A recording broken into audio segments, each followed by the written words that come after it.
香。最近季节交换，气候又比较干燥，很多人都喉咙不舒服，还咳嗽。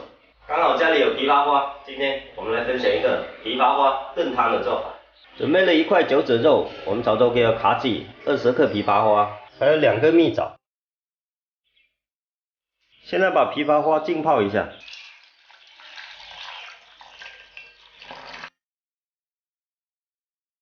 把蜜枣跟猪肉洗干净。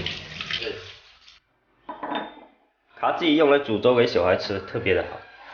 把它化开就可以了，整个炖。枇杷花稍微泡10分钟就可以了。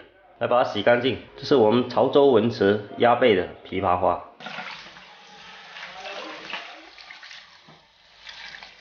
把猪肉放炖盅里，蜜枣、枇杷花，4个人我们来加4碗水。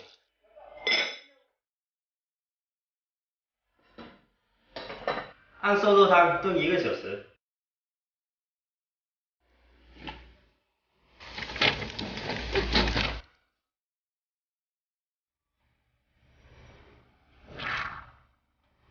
汤已经快好了，来加点盐调味。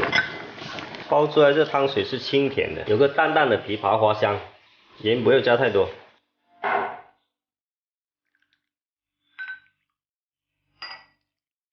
加了蜜枣，汤水又有点清甜。